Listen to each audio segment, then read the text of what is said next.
Саламатсыздар ма балалар? Бүгінгі 4-ші сабағымыз 14-ші сабақ есептер шығару.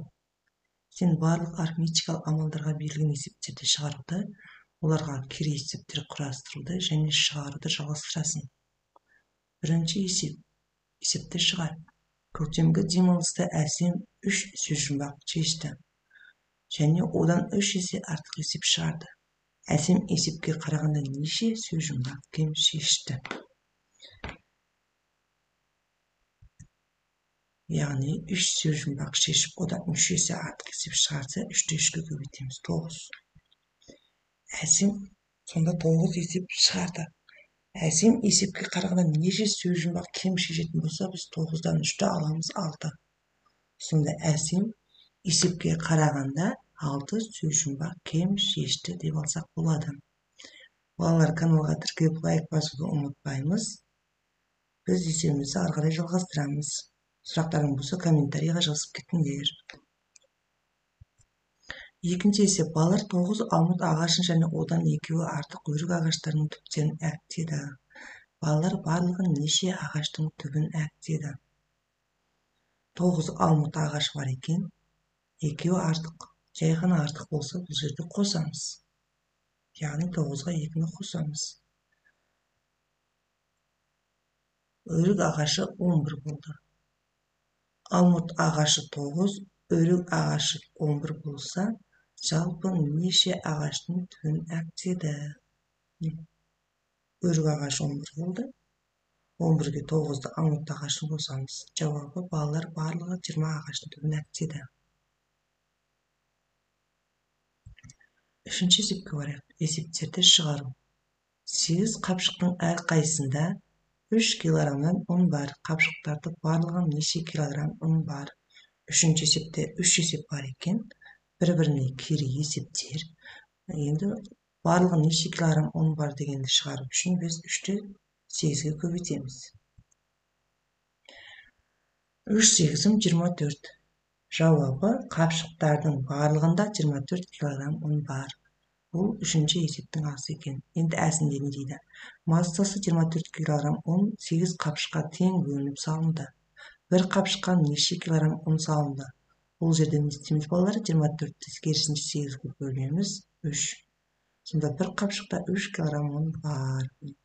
24 бөлінген 8 тең 3. Жауабы бір қапшыққа 3 килограмм ұн салынды. Келесі бұл есепке барайық. 24 килограмм ұнды 3 килограммнан қапшықтарға бөліп салу керек. Неше қапшық қажет? Бұл жерде не істейміз болар? 24-ті 3-ке бөлеміз 8-тен. Яғни бізге қанша қапшық қажет болады? Жауабы 8 қапшық қажет. Төртінші есепке барайық. Есепті шығар. Кітапта 64 бет бар. Айнұр 5 күн бойы күніне 7 беттен оқып отырды. Айнұр әлі кітаптың неше бетін оқуы керек? Балалар, кітапта 64 бет бар екен. Айнұр 5 күн бойы күні 7 беттен оқып отырса, 5-ті 7-ге көбейтеміз, 35. Сонымен Айнұр 35 бет оқыған болады. Енді қалған оқу керек бетті қалай шығарамыз? 64-тен 35-ті аламыз. Яғни 29. 5 көбейту 7 тең 35, 64 азайту 35 тең 29. Жауабы Айнұр әлі кітаптың 29 бетін оқуы керек. Келесі 5-ші есепте сызба бойынша 5-ші тапсырмадағы есепке кері есеп құрастыр. Оны шығар. Бұл жерде бізде жалпы қанша бет екенін сұрап тұр. Бір күнде 7 бет оқылғаны айтылып тұр. Қалғаны 29 бет қалғаны айтылып тұр. Мына жерде қанша бөліп тұр? 1, 2, 3, 4, 5 бөлікке бөліп қойған. Яғни 5 күн деп тұр.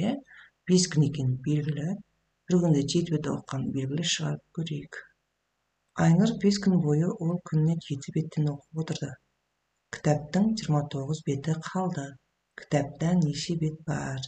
Енді біз оқып біткен бетін шығарамыз. Ол үшін шешу 35 бет оқып бітірді. Енді қалғаны 29. 29 35 қоссақ 64.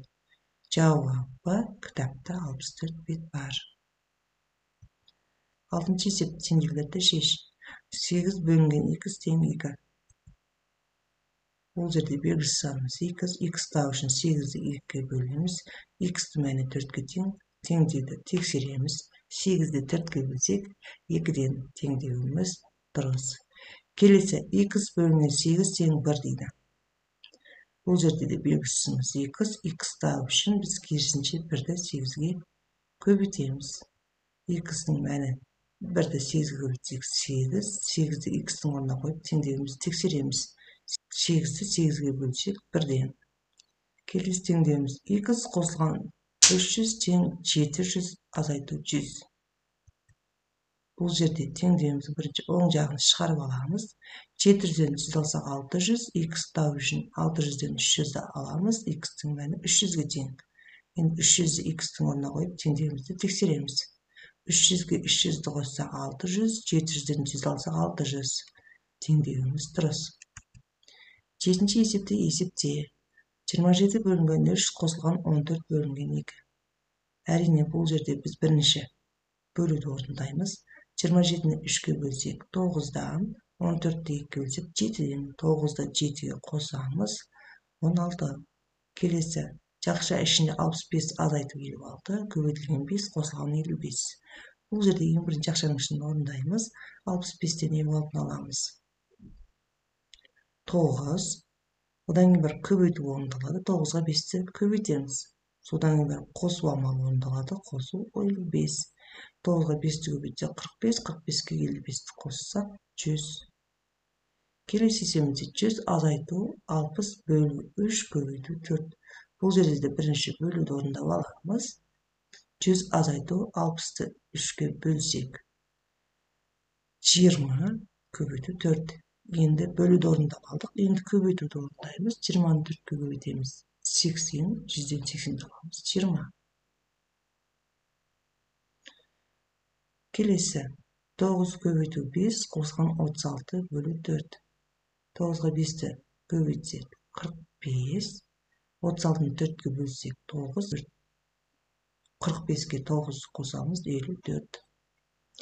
Каналға тіркеліп лайк басуды ұмытпаймыз. Пікір қалдыра кетеміз.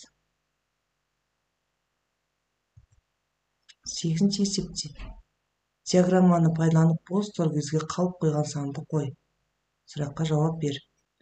Көктемгі демалыста Алима 6 күн ата әжесінің үйінде, 3 күн ағасының үйінде қонақта болды. Алима неше күн қонақта болды? Диаграмма бойынша өзің басқа сұрақтар қой. Мына жерде диаграммаға қараймыз. Сары бояу. 3 бөлікке бөлініп тұрған сары бояуымыз. Қалған бояуларды жасыл бөліктегі. Жасыл бояудағы бөліктерді санаймыз.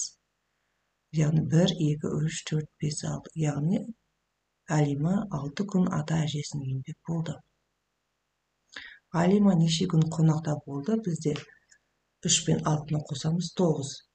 Яғни сары бөлік пен жасыл бөліктерді қосамыз. Басқа сұрақтар қою үшін Алима 6 күн қосымша сабаққа барады. Қалған күндері демалады. Алима қанша күн демалады деп сұрақ қойсақ болады. 9-ші есепте Айдар 5 жаста, Айдардың ағасының жасы одан 3 есе үлкен, ал әпкесі ағасынан 7 жас кіші. Айдардың әпкесі неше жаста? Айдардың жасы 5 жаста болса, ағасы 3 есе үлкен болса, 5-ті 3-ке көбейтеміз. Айдардың ағасы 15-те екен. Ал әпкесі ағасынан 7 жас кіші болса, ағасы 15-те болса, 7 жас кіші болса, 15-тен 7-ні аламыз. 8. Сонда Айдардың әпкесі 8 жаста болады. Жауабы. 10-ші есепте есепті шығар. Арман үйінен дүкенге дейін 5 минут жүрді.